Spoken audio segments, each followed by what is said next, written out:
The Minister of Health and Family Welfare, moving the motion for consideration of the bill, said, "The Assisted Reproductive Technology Bill was brought in Parliament earlier on 14 September 2020 and thereafter it was referred by the Lok Sabha to the Standing Committee. The Standing Committee, after due deliberations, submitted its report making many suggestions. We have taken those suggestions into account. Under assisted reproductive technology, ovum from female is developed into laboratory with the sperm of the male and then embryo is implanted in the female. It was felt necessary to bring this legislation to regulate the IVF clinics functioning in our country. There are several procedures in these clinics wherein, at times, injection is given for ovarian stimulation which may affect the health of the woman. It also has egg retrieval, IVF, and intrauterine insemination process along with the process of embryo transfer. Embryo banking systems are also there. I have brought in this legislation in the House to regulate this entire process. I request the House to consider this bill and also pass it. Sri Karti P. Chidambaram, initiating, said, "There are many people who benefit from the assisted reproductive technologies, so it is essential that this technology is available to all and is regulated also. This government always says it draws inspiration from epics, but this law is not inspired by the liberal Hindu epics. This law excludes many people rather than it includes. So, do not ever say that you are a government which is actually propagating Hindu values. This law does not take into account the new realities of India. The LGBTQ population live in couples and single men must also have access to this technology if they want so. This law is discriminatory. The liberty of procreation and choice of family life are an intrinsic aspect of the fundamental right to privacy. This law also is patriarchy. A single woman cannot be a donor. This aspect has to be looked into.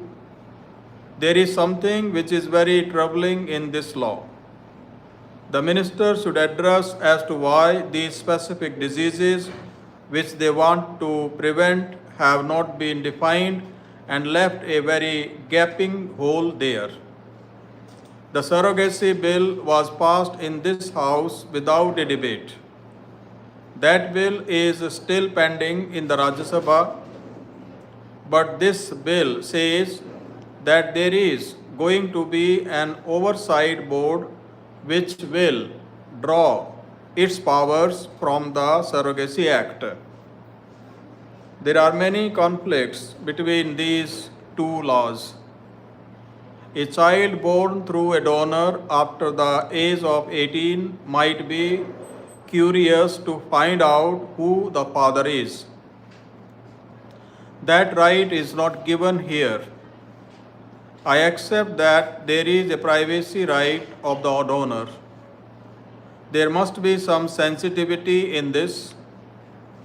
As far as complaint mechanism goes, only the board can complain. An individual cannot complain. So, you are really taking away the fundamental right of a person from going to court. You want the Aadhaar card for the donor because you want to identify the donor through that Aadhaar card. but the donor has to be anonymous. What if there is a leak of data? What are we doing to protect that, because a lot of people are donors, but you do not want their identities to be there? The clinics are not regulated. They are becoming commercial establishments. The IVF is a very expensive procedure. There is no control over their pricing, but there must be some balance. While you are not regulating the medical practice, you are completely regulating the surrogacy part of it. I congratulate the Honorable Minister for bringing this bill, but I would like to ask the Honorable Minister as to how the surrogacy bill and this bill are going to complement each other. I feel that we should not deprive any human being who deserves or wants to have a child. We must expedite and make sure that the bill, which is pending before the Rajya Sabha, is moved so that we can integrate the two bills. We have no objection to secretaries being there in the committee, but then the secretaries who are going to be there have to be highly qualified. I would like to highlight one more point to the Honorable Minister. There is a pre-implementation genetic testing. Will you be allowing this?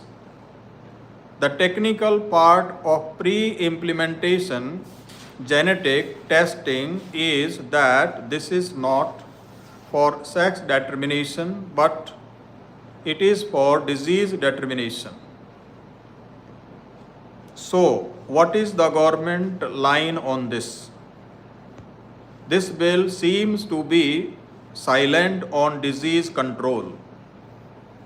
I think the COVID-19 has taught all of us that the entire medical fraternity has exceptionally delivered.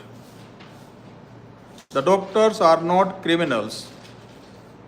Just putting in jail all our doctors may not be a solution. We have to make sure that the doctors of this country feel very secure and safe. The Constitution gives a woman the right to reproduce or not to reproduce as she wishes, and she has the right to privacy when she makes her reproductive choices.